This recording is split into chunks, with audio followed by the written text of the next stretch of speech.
Survivor Series War Games was tonight. But was it good? Was it bad? Was it meh? There's only one way to find out. Before we get into it, though, make sure to hit that button, subscribe, hit that bell for notifications. We're having a lot of fun on this channel, and I'd love for you to be a part of it. Now, let's talk wrestling. All right, I want to preface this by saying that it wasn't an awful PLE, right? By all means, it wasn't awful. It was actually pretty good. I think we all just expected more. If you've been watching my videos leading up to Survivor Series War Games, I kept talking about how it felt like something big was coming, right? Like WWE was teasing something huge. And it still might, considering some of the things that happened tonight that we'll get into, it still might happen. But I think we all just expected it to happen tonight. And it didn't. There was a return with Liv Morgan return tonight. That was fun. But I think we just expected bigger things, right? Something to make us go like, what the hell? And we definitely didn't get that. We got a, what was that? But not a, oh man, right? You know what I mean? Anyway, let's get into it. The Women's War Games was a lot of fun. I didn't think anything huge would happen during that match. It went honestly just as I expected.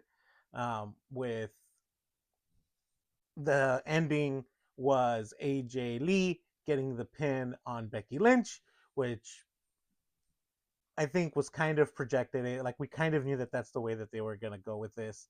It's kind of been building, right, for the last couple months. Eventually, it's probably going to be a WrestleMania match, a one-on-one match between AJ Lee and Becky Lynch, because they've had matches together, but never just a one-on-one match, right? A lot of fun here. I think Lash Legend looked incredible. Like her, like just tossing around Charlotte Flair. Like there's no better way to show that a superstar is a force to be dealt with than by just manhandling Charlotte Flair, and she did that, and that was great. A lot of people talked about how there was going to be a turn in this match. I didn't see that coming for this match. Expecting, people were saying, either Alexa or Charlotte was going to turn on each other, or Rhea and Charlotte. None of that happened. The baby faces took home the win, took home the W. Really interesting order of these superstars to come out, honestly. Lash Legend got the final entrance for the heel side. I expected it to be Becky Lynch, right? Like Lash Legend being the newest superstar in this match, right? Like she's the new up and comer up to the main roster. So putting her at the end there kind of gives her a weird spot, because you want to get a big cheer, and then it's awkward when it's not, right? And then especially considering that the heels, or that the baby faces, had the advantage, right? She came out last, and that was a little awkward. But other than that, I think it was a really good match. Rhea Ripley got the last entrance for the women, which honestly expected. She's the biggest superstar. I thought maybe it would have been AJ Lee, but it wasn't. Io did the trash can over the head, jump off the top of the cage thing again, which I don't know how she keeps doing this and not getting hurt.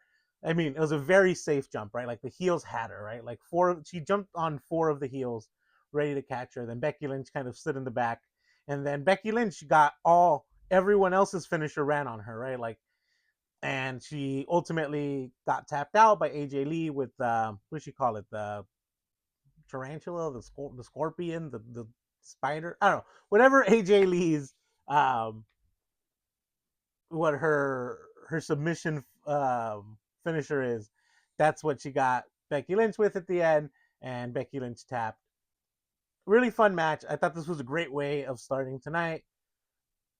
Babyface has got the win, deservedly so. I think that you can tell more stories with the babyfaces getting the win. Now you can branch off. It'll probably be like Rhea and Io going after the tag team championships. I'm okay with that, right? There's definitely going to be an AJ Lee against Becky Lynch storyline. Maybe it'll be some sort of triple threat with Charlotte and Alexa Bliss, maybe even a 4-way, and Nia Jax and Lash Legend all going after the tag team championship. I think that would be really fun if we do some like multi-team thing for the tag team championships, great, because technically everyone but two competitors in this match are a tag team, right? But anyway, really fun match, really great way to start. I think this match was a lot of fun, and I think considering everything, it might have been my favorite match of the night. We then moved on to Dominik Mysterio against John Cena. What a weird match this was. I was like, I watched the whole match. After the match, I was like, what did I just watch? What did I just see? Because it was shenanigans up and down. It was bloodline rules. So there was a moment where Dominik Mysterio goes to do Hurricanrana on John Cena off the barricade on the outside, kind of similar to what Penta did. Maybe it was an homage to Penta. Maybe they thought of it because of what happened to Penta last Monday night. But then Dom did fall awkwardly. So I don't know if this was like totally planned to happen or if they just went with it in the moment because maybe Dom did get a little banged up and just needed a moment. But he was out. The ref called for the medics. They were attending Dominik Mysterio. John Cena in the ring. The ref kind of gives him some direction. John Cena just standing in the ring like, oh, okay, what do I do now? And then while they're attending to Dominik Mysterio, the ref is there obviously as well. And the medics, we have Raquel Rodriguez and Roxanne Perez, who came out with Dom for this match, by the way. So they were ringside. We have Roxanne Rodriguez and Raquel Rodriguez and Roxanne Perez. They go into the ring and just like beat up on John Cena, right? They set him up for the 619, and then Dom just runs into the ring and hits him with a 619. So Raquel Rodriguez does a power bomb on him, a Tejana bomb, and then Roxanne Perez does pop rocks on John Cena and then sets him up on the roll for Dom. Dom comes in, he does a 619, does a frog splash, and then he pins John Cena. But the ref is like, no, you were faking that injury outside, which is complete and utter crap, right? If it doesn't matter if he's getting the pin, it doesn't matter if he's faking an injury. If he's going to get the pin, just count it, ref. The ref should have definitely counted it there. But again, this is why I don't know if it was like a work or if Dom was actually hurt. But then it turned out that like he just needed a minute. I don't know. It was weird. That happened. The ref then kicked out Roxanne and Raquel, so they're gone.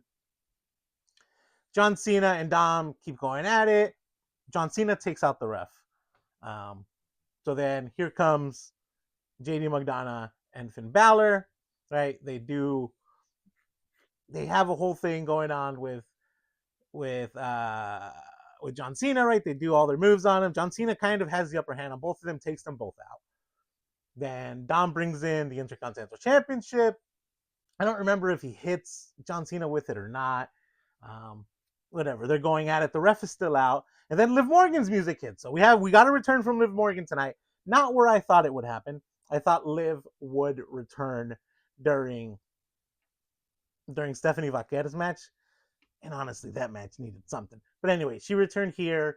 She smacks Dominik Mysterio, right? And we're like, oh, okay. But then, see, they did that, but then they projected it wrong because Dom came out wearing a mask, and then his vest had that same mask on it.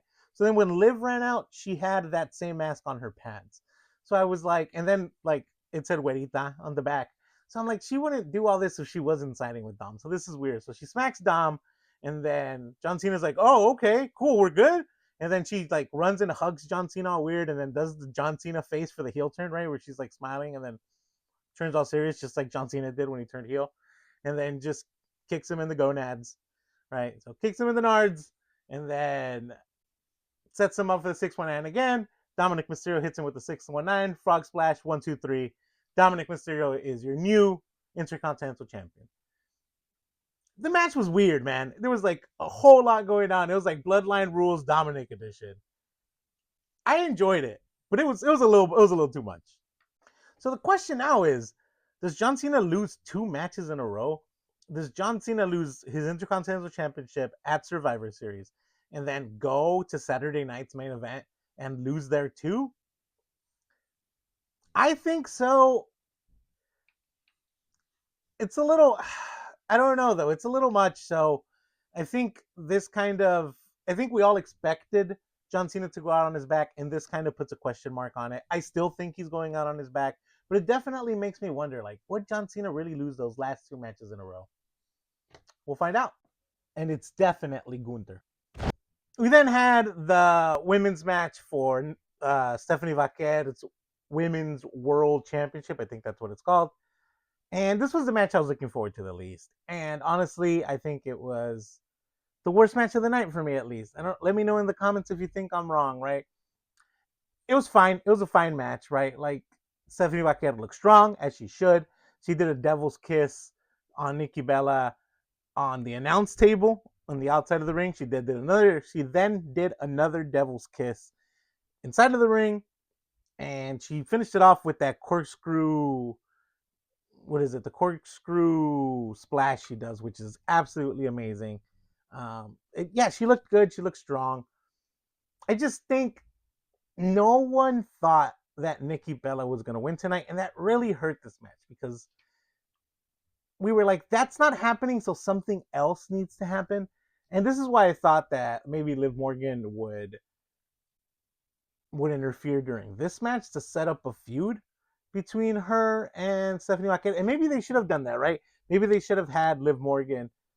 Maybe they should have had this match be first, have Liv Morgan come out and kind of set that up, and then have the John Cena Dominik Mysterio match, and then have her come out again. But I don't know. That's weird too, I guess. I don't know. So I'm guessing probably on Monday Night Raw, Liv Morgan is going to challenge Stephanie Vaquer for her title, right? Come back and be like, listen, I got taken out and that's why I'm not champion, so I'm coming after you, kind of thing. Really interesting. Really interesting that they did nothing with this match, right? Like, it was just like it was a fine match. It was okay. Nothing great. And honestly, that's what I expected. I thought because we all kind of knew who was going to win this match that they would try to do something more, but they didn't. Stephanie Vaquer just looked strong.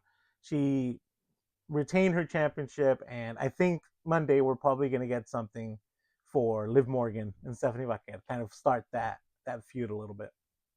We then get our main event, and I think because of the way the night was going, because there hadn't been any huge surprises. I mean, I guess Liv Morgan returning was a good surprise, and I'm glad Liv Morgan is back. But I think we all were expecting something huge to happen in this match. And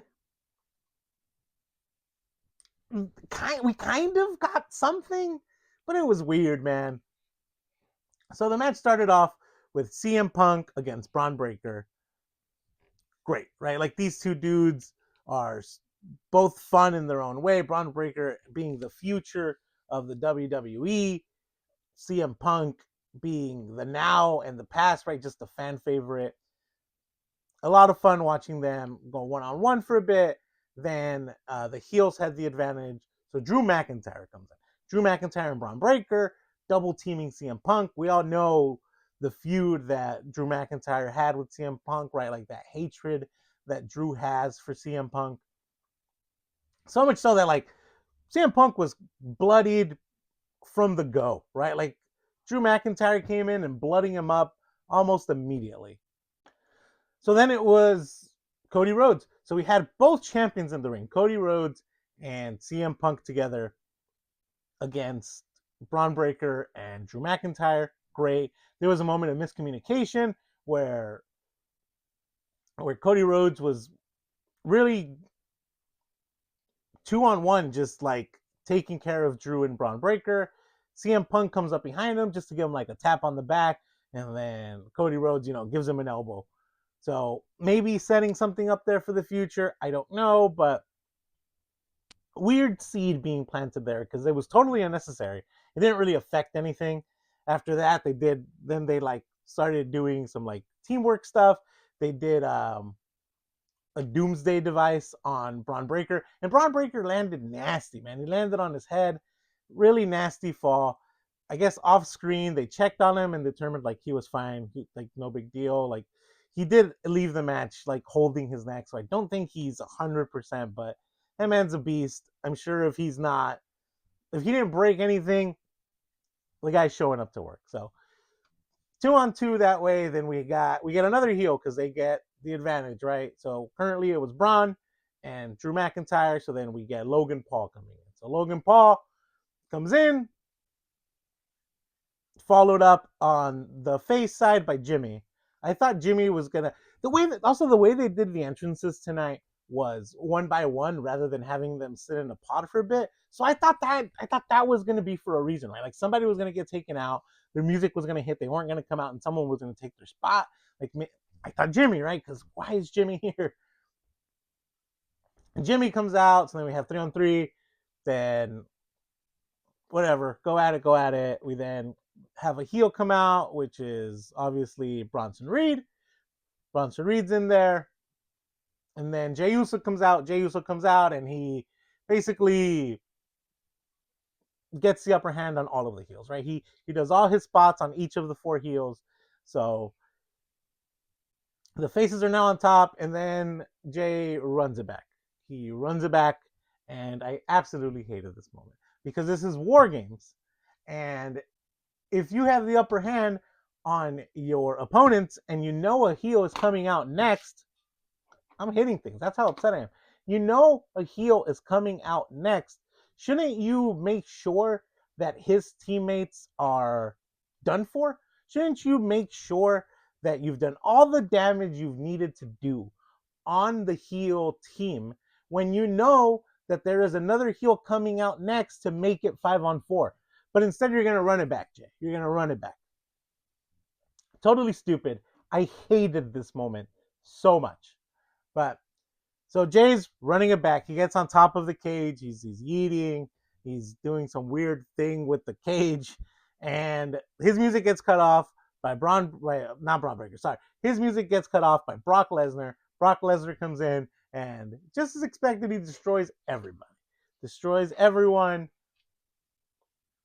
So who's left to come out on the face side? None other than Roman Reigns. Roman Reigns then comes to the ring. Brock Lesnar's like, I'm waiting for you outside, which I guess they like drilled it home that like the match hasn't started, so it doesn't disqualify them if Brock Lesnar leaves the cage. The whole time I was like, no, we said if any of them leave the cage, that automatically disqualifies the team. But they said that it didn't disqualify him because the match hadn't started. So Brock Lesnar is waiting for Roman Reigns outside. Roman Reigns does like 4 Superman punches on him. Great. And then kind of like Superman punches him all the way to the announce table. Then Brock Lesnar just picks him up, does an F5 on the Spanish announce table, and then basically just keeps beating on Roman. Just keeps beating on Roman, eventually throws him in the ring, the match starts. Match was going fine. Match was really good, interesting. Logan Paul was the one who had the big jump off the top of the cage. Thank God it wasn't Bronson Reed again. The match winds down. There's a lot of things happening off camera, right? Like Braun Breaker is going nuts on everyone on one ring, and on the other side of the ring, Drew McIntyre low blows Cody Rhodes. So here comes Braun Breaker to that, right? Braun Breaker spears him.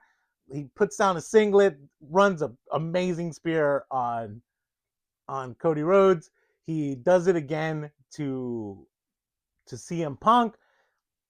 I don't remember exactly how it happens, but then CM Punk, I think, does a go to sleep on Braun Breaker. So they're both like down in some way. And then a masked superstar climbs the ring, looks at both of them. Both Braun and CM Punk look confused. They don't know exactly what's happening here. We were all confused. I was like, who is this? Right? We were expecting someone big. So I was like, all right, here we go. Right? We're expecting big things. The masked person does a super kick on CM Punk, and then he does a stomp on CM Punk. But the guy never removes his hood. Then he leaves. He just leaves the cage, never removing his hood. We don't know who it was. I think we were led to believe that it was Seth Rollins. It's definitely not Seth Rollins, right? Because I think it was Michael Cole was like, he just had surgery. Like the guy just had shoulder surgery. It's definitely not Seth Rollins. The guy's not coming back yet. We were definitely led to believe it was Seth Rollins. I don't think it's going to be Seth Rollins. So I think that is now the mystery, right? That is what we are led to come out of this with. We're meant to come out of this with who is the masked man. And I think we're supposed to speculate on who this masked man is going to be. I think unless it's someone like Edge or Chris Jericho, I think we're all going to be disappointed. Personally, I think maybe it'll be Randy Orton, maybe Austin Theory. I don't think it's going to be anyone like huge. Oh my god!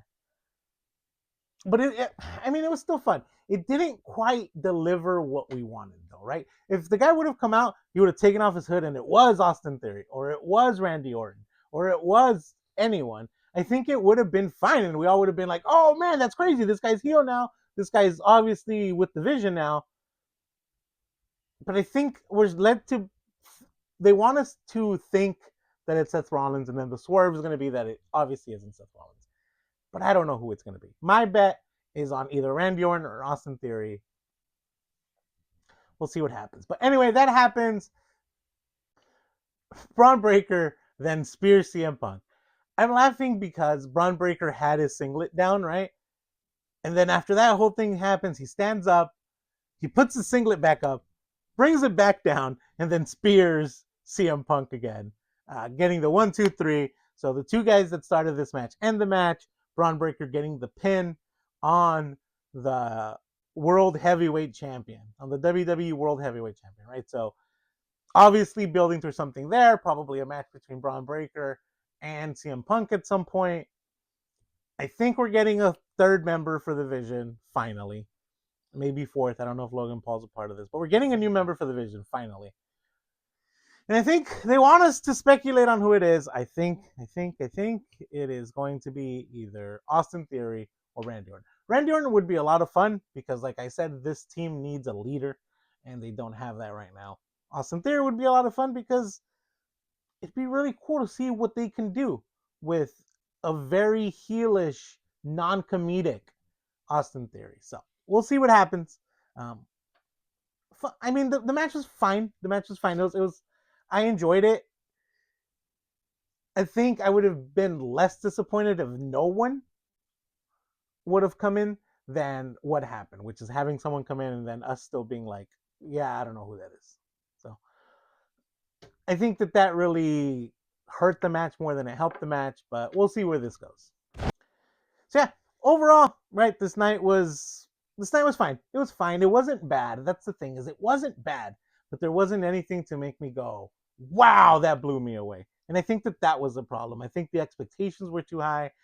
I've been, in all my previous videos, I've been talking about how something big was going to happen. Something big was going to happen. And they gave us what they gave us, which isn't something big. I think overall, if I had to give it a rating, I would give it like a 7.5 out of 10 because it wasn't bad. It wasn't bad at all. The matches were fun. It needed more. Also, you have a PLE in San Diego and you don't get Rey Mysterio involved.